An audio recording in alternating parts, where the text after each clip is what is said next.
Hey, good morning to those of you out there on the West Coast. Good afternoon to those of you here on the East Coast with me. We're going to get started in just a second. Just want to get rid of some of my scroll bars there.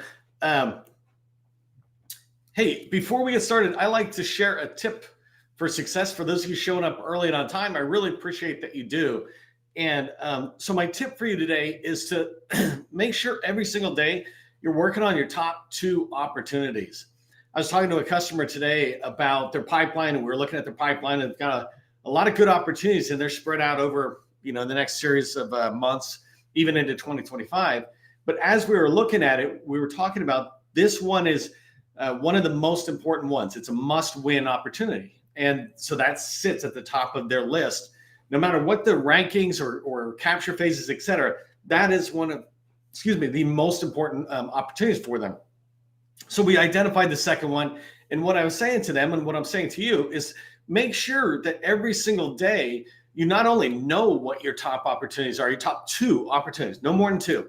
Make sure you and everybody in the company knows what the top two opportunities are, because those top two are must wins, and that you're doing something every single day. You don't need to work 8 hours or even 1 hour on those two opportunities, but every single day you need to look at it and go, what's one thing I'm doing today to move that opportunity forward? Could be to research a piece of information, could be to try to get a meeting scheduled, could be to prepare for that meeting that you already have scheduled. So just make sure, that's the tip of the day for those of you showing up early and on time, that you've got your top two opportunities identified.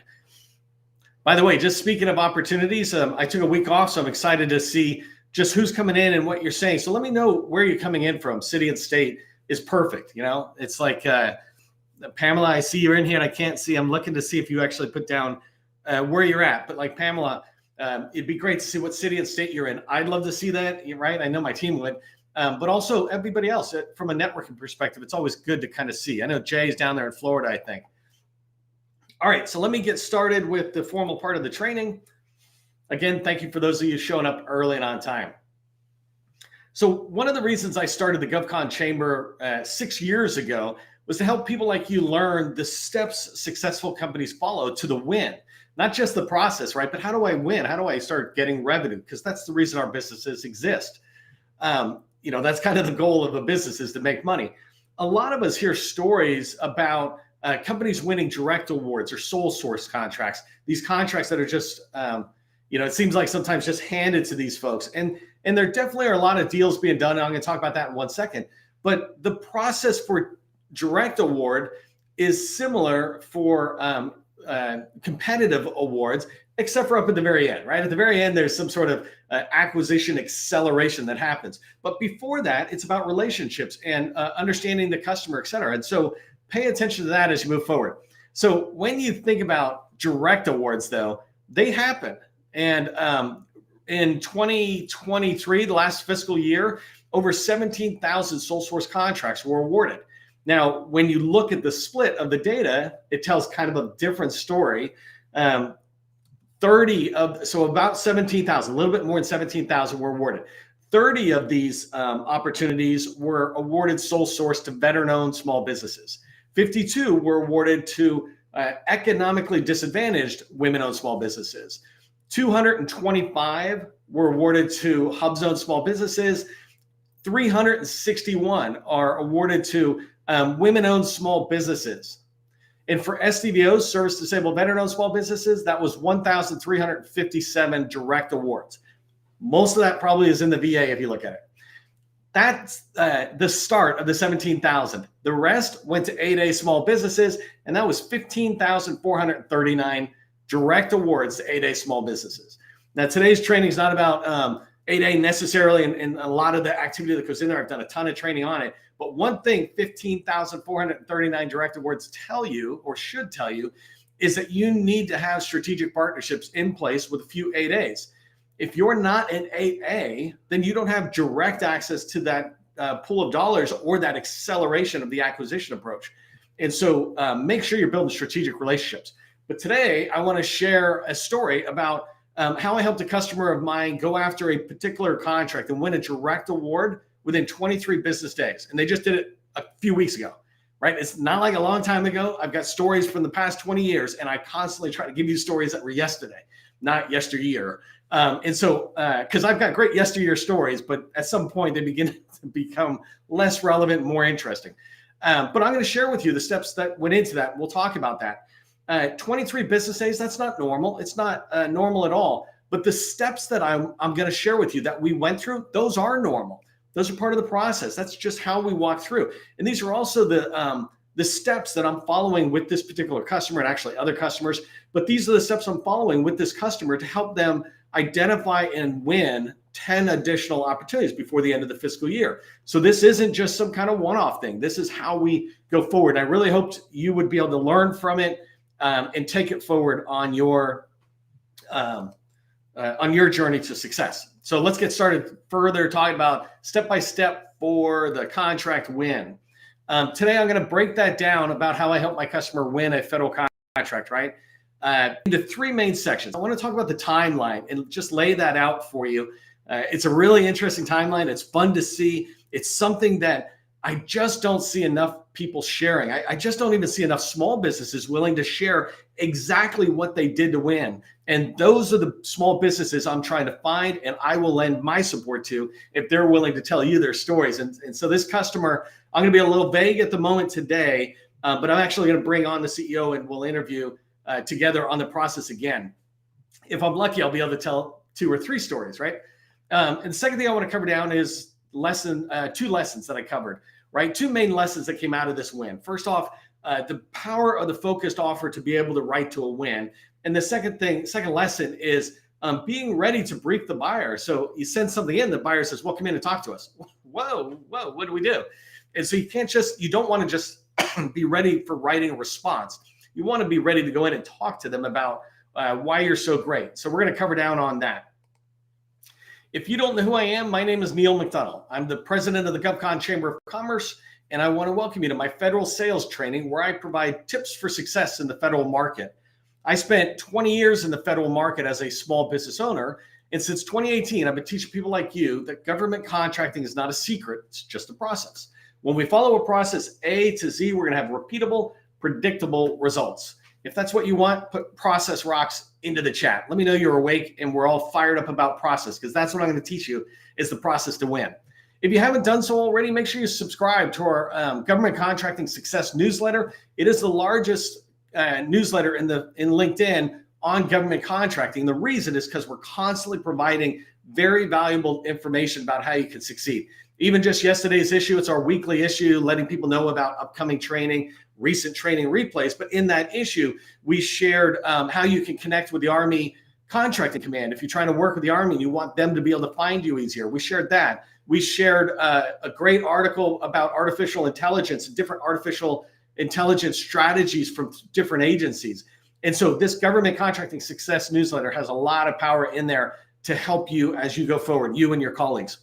The last thing is I just wanted to mention, if you haven't done so already, subscribe, or thank you for, first off, thank you for registering for the training, right? We had well over 100 people register for training. We've got, 167 just on LinkedIn here at the start. We've got a lot of people coming into the training. This is your network, right? This is your community. It's not just about how I'm training, but when you register for training, you make it easier for us to be able to engage with you and others to engage with you. We've got training coming up tomorrow through Friday. It's HHS, how to win in HHS, how to get into Treasury, how to get into NASA, how to get into Department of Interior. So go register for those trainings. Let us know that you're coming. And for those of you who already registered, thank you very much. I really appreciate that. Okay, let me take a sip of water and we're going to run down the timeline.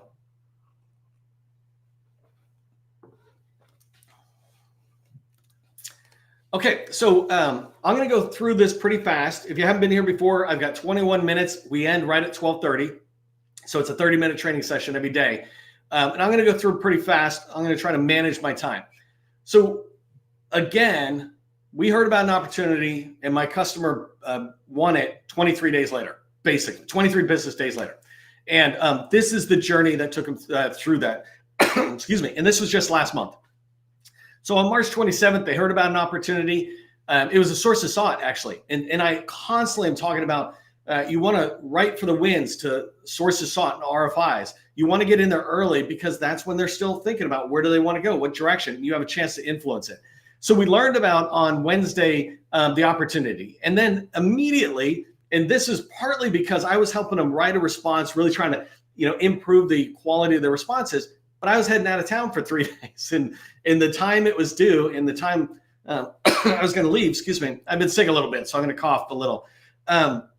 Anyway, so we just reached out. We instantly reached out and said, would you consider extending this 2 days, right? From Monday to Wednesday is basically what we were looking for.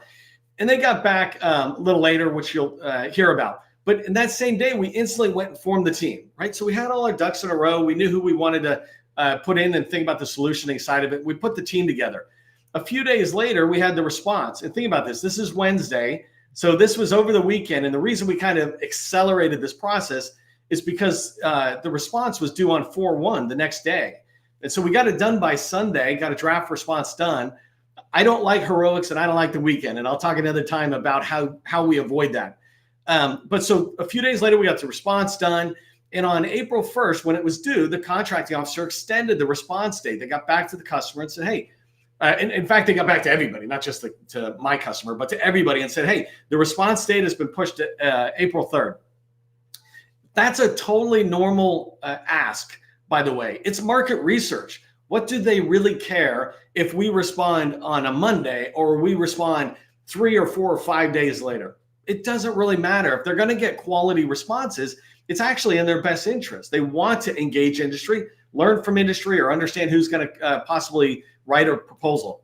So don't ever hesitate asking a KO. They can only do 2 things to you. Say yes or no. And they can do one other thing, which is to ignore you. All right, so on April 1st, they got back to us and pushed the date. On April 3rd, we sent the response. My customer sent the response back to the government. They sent it in the morning, and in the afternoon, they were instantly sent what was obviously a well-prepared, hey, whoever's responding to us, we want to invite them in to talk to us, right? They were moving at a pretty fast pace, it looked like, the government. And so the government invited my customer to schedule an oral presentation. And basically, they scheduled it for the following week.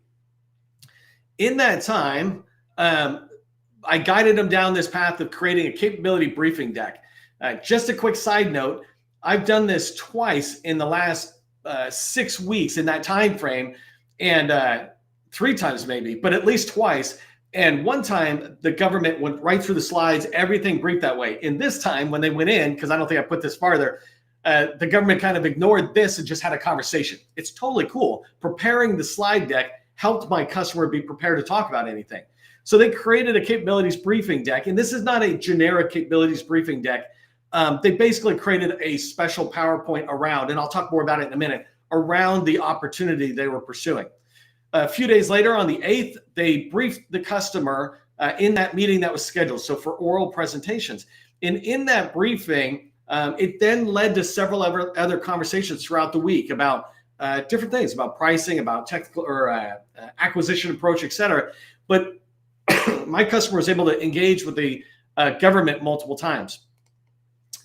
On April 29th, they got notice that the government notified my customer, that they intended to award the contract. So that's how long it took, from 3/27 to 4/29, 23 business days.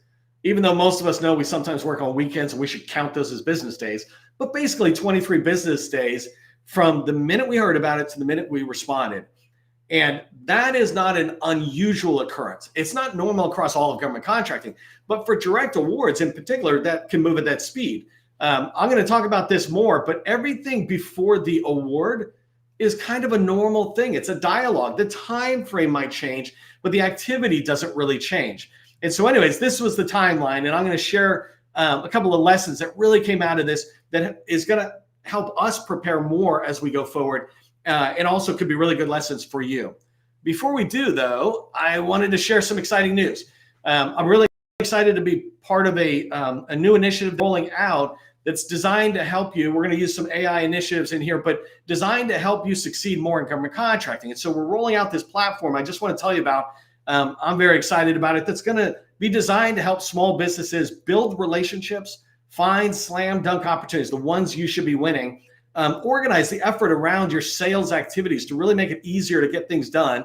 Be found by federal buyers, not have to knock on any door, but have them knock on your door, and then win more contracts. And so we're excited because these are the things that over the last 6 years and tens of thousands of small businesses I've been helping are the common challenges that they face and that we're going to address with our, it's a SaaS platform, software as a service, but we're going to address it. And I'm really excited. If that's something that you're interested in learning more about, or you want to just travel along with us on that journey, go join my waitlist. It's govconinabox.com. govconinabox.com. In fact, you can just go, minutes window, go put yourself in the wait list right now while I start talking about lesson 1, but govconinabox.com. Okay, so let's talk about lesson 1 that came out of this, 23-day path to winning a direct award contract. The first main lesson is for my customer, this company, and for you, is that you have to have a focused offer. If you sell everything, if you're all over, it's really hard to respond, and it's really hard to look like you know what you're talking about in the response and in the dialogue that happens. And so a clear focused offer is one that when you talk about it, people can get it right away. They can get it and say, oh, that's us, I want to talk to you more. Or they can go, oh, I know what you do, it's not me, right? So clear focused offer means having a clear niche. Let me use an example that I tend to be using these days. It's like, imagine if you're Amazon Web Services, you're an Amazon Web Services or cloud native application developer or something. That's a clear niche. And then you want to have subject matter experts that are in there. So a subject matter expert might be somebody who's certified. My customer took in a subject matter expert with them when they went into those oral briefings and completely wowed the program office. The program office was just like, wow, this is just amazing on what's going on. When you have subject matter experts lined up, or if you're new and you're starting a company, you are the subject matter expert. When you have that, you just talk to your area. For example, I don't talk about pricing as an example, or this whole idea of cost plus or something. I don't talk about what Steve Crow Prince talks about, the legalities of protests and the FAR and things like that. Those aren't my areas of expertise. Those are my areas of I kind of know, right? But my area of expertise is sales, how to help you make money. And so you want to make sure you have subject matter experts who can really speak strongly. The second thing is, and this directly relates to the win we went after, is you want to have relatable past performances. So sticking with this AWS software development type company, right? Imagine that's the story. It's not real. But when we went in to do this win, my customer had actually the team together had some past performances. But here's the cool thing, right? Is it wasn't even federal experience. It was outside of the federal market, but it was so relatable to it. If you do Amazon Web Services software development, it doesn't matter whether you do it in DOD, or Walmart or something. Amazon Web Cloud is cloud, right? What your mission is different. But how I code an application for DOD or for a bank or for Walmart, it's all the same. I have to be super secure. And then I just have my requirements go in there. So you want to make sure you can come in with that subject matter expertise and then proof that you've been paid for that expertise. That's the relatable past performance. And the last one is in order to be able to really move forward on a focused offer pretty fast is you need to have reusable response material. Now, ironically, in this customer story I just said, they didn't have any of it. And so we rapidly wrote it. They did have an advantage, right? A lot of us were willing to just dive right in fast to write the response. Hey, let me pause 1 second, check the chat. Just, can somebody give me a sound check? Are we good? I'm only, if you're still hearing me, I'm only looking on my phone. And so it's weird to me when I see a drastic change in there. Let me know if you can hear me okay. I'm just going to wait for the first chat. First chat wins, my praise. Somebody sourcing. Come on, there we go. So I say that, yes. Hey, way to come from, that came from YouTube. Anybody on LinkedIn? We good. Thanks, Dan. Thanks, Ahmed. Okay, so reusable response material. I told you my customer just won this direct award. Now we want 10 more before the end of the year. And they're totally capable of doing it. It's just going to take hard work, right? So what we're doing is from this one opportunity that we just won, that the customer liked what we wrote, we're going to turn that into reusable material. You don't need to keep thinking about AI tools or something. First, you need to know how to communicate what problem you solve and what your solution is, kind of thing. And so having that reusable response material enables you to be able to respond much faster. Thank you so much for all those people out there saying we're good. Okay, so let's move into lesson 2. And so this one really got into the oral presentation as we moved on, trying to pursue this opportunity. So remember, on April, I already forgot. On April 3rd, we sent the response in, and an oral presentation was agreed to the following week. And so the first thing is you should have right now a capabilities briefing deck that is a basic capability statement. So here I just said have a basic PowerPoint deck. I think I left off the whole capabilities briefing PowerPoint deck. But you want to have a basic deck, and that basic deck has a title slide that is just the visual of your company. And I always put really important information on the home title slide. I don't bury it in the second slide. So my cage code, my UEI. If I'm at 8A, I put that on. SDBO, I put a logo on the front. Put that on the first slide. If that slide deck is printed out, it's sitting on a conference room table, or if it's sitting at somebody's cubicle and another buyer walks by, they can see it in a second. They can look in and go, oh, maybe I should see who that company is.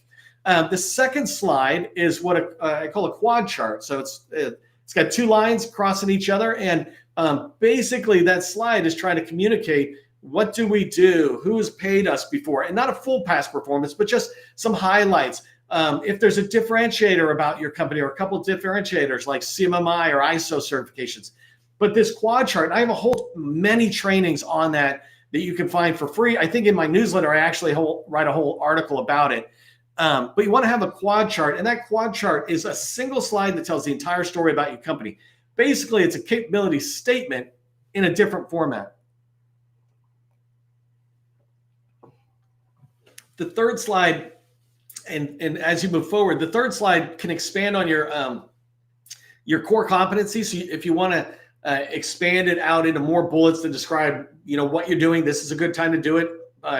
You want it to be 24 or 28 font and bigger, so really big text. You're not looking for a ton of words. And then the next slide is a similar slide to that one, except for this is about past performance or experience. If you're brand new, you can tell some stories about where your expertise is, et cetera. And then any slide after that on the basic PowerPoint deck is going to be case studies. You want to tell 3 case studies. If you're bigger and you've been around a while, you can maybe tell 5. Anything more than that's just a waste, because what you're trying to do with a basic capability briefing deck is to get into the discussion. You're not trying to do a presentation up on stage. And so you want to get into a discussion as fast as possible. All companies should have that, right? But as we moved forward into this particular opportunity, and as you move forward chasing opportunities, if you get invited in to speak, you want to quickly prepare a deck. And this customized deck is still a capabilities briefing deck, but now it's customized to that deal. So in this particular case, we found an opportunity we like and went after. They said, hey, come in and talk to us about it. We then basically summarized the things we were saying within our response in far, far fewer words and much, much larger text, right? And the key percentage split that I have here is in this capability briefing deck that is about an opportunity, an oral presentation, only 20% of it should be generic or about the company. 80% of it should be about the deal. And so in there, you want to be talking about maybe a slide that says, I really understand the challenge, the requirement. Here's how I understand it. This is where you're at. This is where I love sitting there trying to tie it together to some higher level challenges that are out there. So I'll give you an example. This response that we just did and we won a contract on, what we did was included some things in the challenge that were coming out of GAO reports, the Government Accountability Office. And so that office looks into an agency, is pretty critical about the agency. We were able to find a report that not only was critical about the agency, but critical about the agency related to what we were, what the requirement was. It was beautiful. And so we just kind of slid that in there. Some people sometimes call it ghosting, but you're ghosting that pain point by not actually saying GAO report, but you're just kind of putting some of that same things in, because it makes the people who read it go, oh yeah, we got that problem. GAO just hit us. It's like, we know GAO just hit you because we did our homework. Okay, and then the other things that we put into there, that's the 80% about the deal, is the technical approach. We knew part of the response that we did, there was this rapid staffing was kind of a major point that had to be made. And so we had a slide in there that just reemphasized two main points: our ability to rapidly bring on new staff if something happens. But the second one, which I like even better, is retention. This is what we do to make sure that you, customer, are not even interrupted, right? That interruption in our ability to staff it up is a risk that we're dealing with. But our retention approach and what we do throughout our company, independent of you, the customer, what we do for retention is how we avoid the risk of turnover, right? And so those kind of things really touch in. And so you can look at the response and you can do that same thing. The last thing I'll have on this bullet is always have a question slide. We did this and it was perfect because, and I've done it with this customer on 3, I think, but for sure the 2 that really engaged, 2 government agencies, where we gave them a set of questions. And these questions are the questions we have about the government or about the requirement, et cetera. This oral presentation we're going to go into, I don't consider it a briefing. I consider it a discussion. If all you're doing is having me come in to talk to your government colleagues just to present something, it was like, what's the point? I could just send you my deck, right? But if we have a discussion, hit me hard with your questions and let me ask you some questions, right? And so you want to ask questions. For us, the type of questions I like asking are ones that keep escalating the problem to a point where the government is looking at us going, man, they get us. They get the problems we have. Right? We already saw that they can do it. They said that up above. But these questions are really insightful questions. And so if you know your space, if you're a SME, you should be able to look at that. But having those questions, both government agencies I talked about, and certainly this one where we just won that contract, they embrace the questions. Hey, let's talk about it. Oh, this is a good question. I love it when people go, that's a great question. I'm like, I know it's a great question because we have the question too. Like we're not miraculous at questions. We looked and we're confused about this one thing. So you want to make sure you have a question slide. When you do that, you're ready to brief the buyer. Man, I just realized I'm back after a week off and I forgot, but I left out the 3 steps. Hold on. Okay, so I was just going to look at my board because I wrote them there. Here's what I want you to remember. First off, make sure you have a clear, focused offer. You're going after opportunities, especially as we head to the end of the year. Tighten up the opportunity requirements that you're going after. Have that clear, focused offer. The second thing, watch for sources sought notices and RFIs. Look for those and respond, because when you do, you have the chance to get in there, demonstrate that you're a subject matter expert, be able to discuss things with the customer, really begin to build that relationship. There's nothing wrong with going after RFPs when they're at that acquisition stage, but you don't really have any influence at that point. So watch for the sources sought notices. And then the last tip I have for you, step 3, is respond as if you want to win.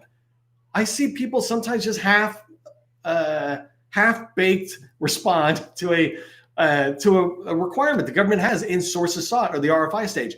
Don't do that. Write as if you win. Write as if your life depended on it. Right? Don't wait till the RFP comes out, because that's where I'm really going to put our good stuff in. It's like, no, put all your good stuff in early. Let the government be wowed at you at the stage where they could sit there and say either one of 2 things. Hey, let's just give them the contract. Or 2, come in here and help us really understand the problem more and more. You will get insight that even if it has to be competitive, your competitors won't have that insight. So those are my 3 tips for you.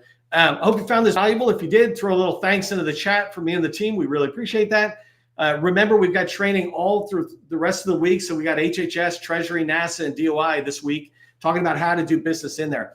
If you're looking for help growing your company and you're at, like, let's say the 2 million plus range, go ahead and reach out to us. Ask us about our BD Accelerator workshop. You can just learn more on GovCon Chamber. For all of us, just remember, government contracting, it's not a secret. It's just a process.